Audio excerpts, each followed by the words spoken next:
Hello বন্ধুরা, আশা করি তোমরা সবাই খুব খুব ভালো আছো। আর আমার এই নতুন ব্লগে তোমাদেরকে অনেক স্বাগত জানাই। সকাল সকাল বলবো না, এখন কিন্তু প্রায় দুপুর হতে চললো। আর দুপুরবেলা দেখো একদম রেডি হয়ে গেছি। কেন রেডি হয়েছি সেটা হচ্ছে শাশুড়ি মাকে নিয়ে যাব হচ্ছে বাইরে। একটা সময় ছিল যখন কিন্তু শাশুড়ি মায়ের চরম আপত্তি ছিল আমাদের বিয়েতে, তবে দেখতে দেখতে এখন কিন্তু 10 বছর কাটিয়ে উঠেছি। আর এখন কিন্তু আমাদের রিলেশনটাই আলাদা, মানে অনেক ক্ষেত্রেই, মানে বেশিরভাগ ক্ষেত্রেই উনি আমার উপরে অনেকটাই ডিপেন্ডেন্ট আর কি। তো দেখতে দেখতে 10টা বছর তো পার হয়ে গেছে। তো সময়ের সাথে সবকিছুই বদলায়, আমাদের সম্পর্কটাও কিন্তু অনেকটাই বদলে গেছে। তো এখানে দেখো আমরা কিন্তু বেরিয়ে পড়েছি। নামতে গিয়ে দেখি পুরো এই যে আচ্ছা ঠিক করে বন্ধ হয়নি, তার জন্য এখানে আটকে গেছে আর ওখান থেকে নামতে পারছে না। দেখো বন্ধ তো হয়েছে। মাম্মি দাবাও, এই যে গেল। এরকমই হয়ে যায়, অনেক ধরনেরই লোক আসে তো ফ্ল্যাটে, তার জন্য কি হয় লিফটটা সবাই তো আর ঠিক করে ইউজ করতে পারে না।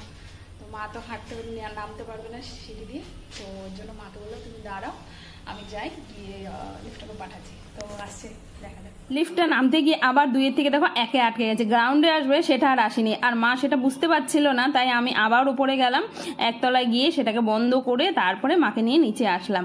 তো এখানে কিন্তু আমরা বেরিয়ে পড়েছি আর যাচ্ছি যেখানে, সেটা হচ্ছে খুবই সুন্দর একটা জায়গা। মার খুবই যাওয়ার ইচ্ছে ছিল, বললো যে চলো। আর ননদও যাবে, কিন্তু ওর তো অফিস আছে, তার জন্য কিন্তু ওরা পরে আসবে আর কি। তো মাকে নিয়ে আমি এখন বেরিয়েছি। আর দেখো মা কিন্তু আগে অনেকই শক্ত ছিল যখন আমার বিয়ে হয়েছিল, তবে পরে একটা মানে তোমার হচ্ছে একটু মাইল্ড স্ট্রোকের মতন হয়েছিল, তারপর শ্বশুর মশাই মারা গেছে, সবকিছু নিয়ে মা এখন অনেকটাই উইক হয়ে গেছে, যার জন্য কিন্তু ওনাকে দেখে রাখতে হয়। বাইরে গেলে তো ওনাকে ভালো করে একদম বাচ্চাদের মতন ধরে ধরে নিয়ে যেতে হয়। তো সেটাই করছিলাম আমি। দেখো মাকে নিয়ে পৌঁছে গেছি। এই দেখো সুন্দর একটা মন্দির, এটা হচ্ছে অনুকূল ঠাকুরের মন্দির। আমার মা মানে আমার শাশুড়ি মা অনুকূল ঠাকুরের দীক্ষা নেওয়া আছে, তাই ওই মন্দিরে পুজো ছিল। তো সেখান থেকে আমরা প্রথমে গেলাম মন্দিরে যাব বলে। তো ঠিকঠাক আমার জায়গাটা জানা ছিল না, যার জন্য ভুল করে আমরা ওপরে চলে গেছিলাম। তাই আমি মাকে ধরে ধরে আবার নামাচ্ছিলাম, ওই যে বললাম ওনাকে একটু ধরেই চলাফেরা করানো হয়। তো এখানে চলে এসেছি মন্দিরের ভেতরে। এত সুন্দর একটা মন্দির, এত শান্ত একটা জায়গা না, সত্যি এই জায়গাটা আসলে মনটা ভরে যায়। তো আমি আর মা এখানে দাঁড়িয়েই আছি, দেখো পুজো দেখে চলে এসেছি। আর এখানটায় কিন্তু প্রসাদ খাওয়ানো হচ্ছিল, মানে ভোগ খাওয়ানো হচ্ছিল।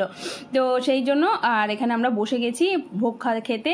আর প্রসাদ খেতে তো আমি বরাবরই খুবই ভালোবাসি, আর যখনই প্রসাদ খাওয়ানোর কথা শোনা হয় তা আমি কিন্তু দৌড়ে দৌড়ে চলে যাই। তো আজ এসেছি শাশুড়ি মায়ের সাথে, তো আরও ভালো লাগছিল ওনাকে নিয়ে। আর এই যে বললাম ধীরে ধীরে কিন্তু 10টা বছর কেটে গেছে, আর ওনার সাথে কিন্তু সম্পর্কটাও অনেকটাই আলাদা হয়ে গেছে। তাই শুরুতে যেমনই হোক না কেন, আমরা যদি একটু মানিয়ে গুছিয়ে নিই, আমার মনে হয় আস্তে আস্তে সব সম্পর্কেরই মানে পরিণতি হয় আর কি। তো সেরকমই ব্যাপার। তো এখানে দেখো দিয়েছিল ডাল ভাত, মানে ভাত না সরি অন্ন বলে, আর তার সাথে ছিল পনিরের তরকারি। আর ডালটা এত টেস্টি ছিল যে আমি আরেকটু ভাত চেয়েও খেয়েছিলাম।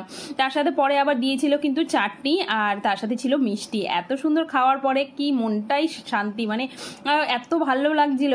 আর মারও খাওয়া হয়ে গেছে। পরে এই যে এই 3 জন এসছে, ননদ, দেওর, ছেলে, আবার ওদের জন্য স্পেশাল ট্রিটমেন্ট। তো সমস্ত কিছু খাওয়া দাওয়া পুজো সবকিছুই হয়ে গেল। এবার কিন্তু আমরা বাড়ির দিকে রওনা দিচ্ছি। সকাল থেকে কিন্তু রান্না বান্না সব করেই এসছিলাম, কারণ বাড়িতে বর আছে, ননদ অফিসে গেছে, তো ওদের জন্য সবকিছুই করা ছিল।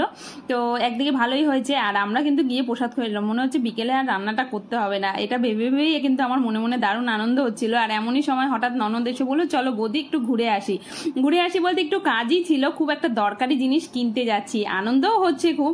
তো চলো।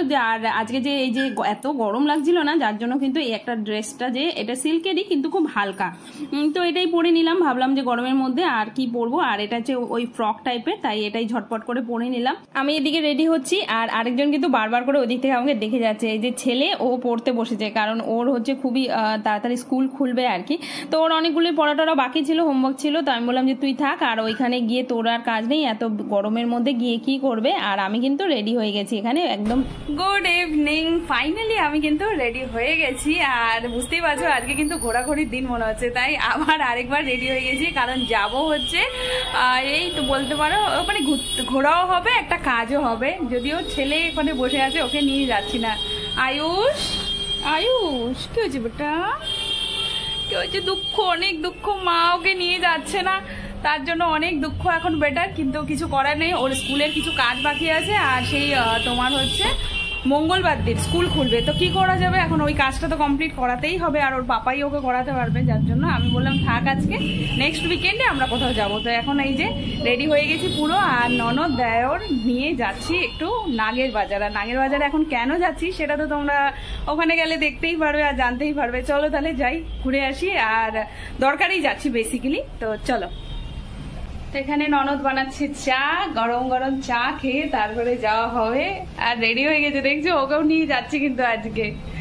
তো নাগের বাজারে যাবো, কিন্তু জানি না কোথায় যাবো। সত্যি পাতা है तुमको कहाँ जाना है? पता है? चलो अच्छा है, ও জানে, ওই জন্য ওকে নিয়ে যাচ্ছি বিশেষ করে। তো চাটা খেয়ে নিয়ে তারপরে বেরোবো। তো ফাইনালি আমাদের চাটা খাওয়া শেষ, আর এইখানে দেখো জুতো পড়ে যাচ্ছে আরেকজন, বলছি তাড়াতাড়ি কর না, ও কিন্তু নিজের মতনই চলে যাচ্ছে। বাই বাই, কাম খতম করলে না। তো বেরিয়ে গেছি আমরা, যাচ্ছি নাগের বাজার। আর নাগের বাজার থেকে অনেক অনেক অনেক অনেক শপিং করবো কিনা সেটা জানি না, দেখে আছি আগে। চলে এসেছি আমরা রাস্তায়, আর রাস্তায় বেরিয়ে যা দেখলাম, ওফ, আমার বাড়ির সামনেই লম্বা লম্বা, মানে এত লম্বা জ্যাম বোধহয় আমি আগে কখনোই দেখিনি। তো এই জ্যাম দেখেই আমার মাথা খারাপ হয়ে গেছে, একদিকে গরম তার উপরে জ্যাম। তো আমরা ফাইনালি যেমন তেমন করে একটা বাসে উঠে পড়েছি, আর সেই বাস করে যাচ্ছিলামই, আর যেতে যেতে আবার কিন্তু অর্ধেক রাস্তায় জ্যামে পড়ে গেছিলাম, যার জন্য আমাদের একটু বেশি লেট হয়ে গেছে। তো তারপরে আবার একটা অটো নিয়েছি, নিয়ে ফাইনালি আমরা কিন্তু নাগের বাজারের দিকেই যাচ্ছি। এটা হচ্ছে বাগুয়াটির থেকে অটো পাওয়া যায়, তো সেটা ধরেই আমরা মোটামুটি এই যে পৌঁছে গেছি নাগের বাজারের কাছাকাছি। তো তারপরে আমাদের একটু হেঁটে যাওয়ার ছিল, কারণ ওটা হচ্ছে এই যে সামনেই ছিল হচ্ছে ডায়মন্ড প্লাজা মল। তো সেই মলটার সামনে দাঁড়িয়ে একটু চা বিস্কুট খেয়ে নিলাম। যেখানেই যাই না কেন, যতই গরম পড়ুক না কেন, চা তো লাগবেই আমাদের। আর বাড়ির থেকে খুব তাড়াতাড়ি তখন চা খেয়েছিলাম, তবে এত কম খেয়েছিলাম যে মনে হলো আবার খেয়ে নি, তো সেটাই খেয়ে নিলাম। আর এইখানে সামনে ছিল এত ভিড় যে রাস্তাটা পার হতে গিয়ে প্রায় আমরা হিমশিম খেয়ে গেছি। আর তারপরে সোজা চলে এসেছি এই যে আমাদের কাজের দোকানে, মানে কাজের দোকানে বলতে যেখান থেকে ফাইনালি আমি জিনিসটা নেব। আর আজকে যেটা নিতে এসেছি সেটা হচ্ছে একটা আলমারি। হ্যাঁ, আলমারি, সেটা কিন্তু জামা কাপড় রাখার জন্য না, বাসনপত্র রাখার জন্য, কারণ এত বাসন হয়ে গেছে যেটা আর ঘরের এদিক ওদিক ছড়িয়ে ছিটিয়ে রাখতে হচ্ছে, যার জন্য একটা প্রপার প্লেস দরকার, রাখবো সেটা। আমরা বেরিয়ে গেছি আমাদের দরকারি দোকান থেকে, আর সেইখানে জিনিসটা কিন্তু ফাইনালি পছন্দ হলো। অনেকক্ষণ ধরে ঘুরলাম, অনেক দোকান ঘুরলাম, সেটা হয়নি রেকর্ড করা, যাই হোক। তো এখন এই বাড়ি যাবো, আর কি, চলো, কাজ তো হলো কমসে কম, সেটাই ভালো লাগছে। গিয়ে বাড়িতে গিয়ে দেখা হবে। তো সেখান থেকে বেরিয়ে কিন্তু আমরা সোজা আবার যাচ্ছি বাগুইহাটি, কারণ যতই হোক না কেন একটা কাজে তো আর মন ভরে না। আর বেরিয়েছি যখন এতদিন পরে, তাহলে কিছু কিছু কাজ আরও আছে যেটা আমরা বাগুইহাটি থেকে করবো। তো বাগুইহাটির বাজারের ভেতরে একদম সোজা চলে এসেছি আমরা। আর খুঁজছিলাম হচ্ছে ঠাকুরের জন্য মালা। হ্যাঁ, এই যেগুলো প্লাস্টিকের পুঁথির মালা হয়, একটা বড় সাইজের মালা খুঁজছিলাম, কিন্তু এত দেরি হয়ে গেছে বাজারে আসতে আসতে। দেখো প্রায় যেহেতু 10টা বাজে, তো এখানে কিন্তু অর্ধেক দোকান বন্ধই হয়ে গেছে। তবে ফাইনালি আমরা আমাদের পছন্দের জিনিসটা পেয়ে গেছি। তো দুটো মালা, মোটামুটি 2-3টে মালা আমরা কেনা ছিল ননদের, তো ও সেটা নিয়ে নিল। আর তার সাথে সাথে আমার নেওয়া ছিল এই দেখো এত সুন্দর সুন্দর মাটির বাসন। হ্যাঁ, অনেকদিন ধরে ইচ্ছে ছিল যে এই মাটির বাসনগুলো কিনবো। আর যাই হোক, লাকটা খুব ভালো ছিল যে দোকানটাও খোলা ছিল, আর পটাপট সেটা পেয়েও গেছি, আর খুব কম দামই ছিল। আমি কিন্তু ভাবিনি যে মাটির বাসনের এতটা কম দাম, সত্যি দারুণ লাগলো। তো এনে রাখলাম, কোনো সময় ভিডিওতে কাজে লাগবে বা কোনো অনুষ্ঠানে কিছুতে কাজে লাগতেই পারে, তাই না? তো সেটা নিয়ে ঝটপট এবার আমরা কিন্তু বাড়ির দিকেই বেরোচ্ছি। আর বাড়ি তো যেতেই হবে, অনেক দেরি হয়ে গেছে, বারবার করে ফোন আসছে যে কখন আসবে। তো এতক্ষণে কিন্তু আমাদের খুব খিদেও পেয়ে গেছিল, যার জন্য শেষমেশ একটা মোমোর দোকান পেয়ে গেছি। আর মোমো খেতে আমরা সবাই কত না ভালোবাসি বলো, তো সেই জন্য আমরা নিয়ে নিয়েছিলাম চিকেন মোমো, আর এইদিকে দেওর ওর জন্য নেওয়া হয়েছিল কর্ন চিজ মোমো। তো সেটাও ভালো ছিল খুব খেতে। তো আমরা যেহেতু চিকেন খেয়েছি, ও তো খাবে না, ওর থেকে নিয়ে আমরাও শেয়ার করে নিয়েছি। বলো, এই হচ্ছে অবস্থা, মানে সবটাই টেস্ট করে দেখতে হবে। তো টেস্টি জিনিস খেতে খেতে মোটামুটি কিন্তু 11টা বেজে গেছে। দেখতে পাচ্ছি যে বাস যাচ্ছে, তো লাস্ট বাসটা কোনো রকমে পেয়ে গেছি। আর এবার যাচ্ছি বাড়ি। আবার একটা নতুন ভিডিওতে দেখা হবে। আজকের জন্য tata, bye bye, good night.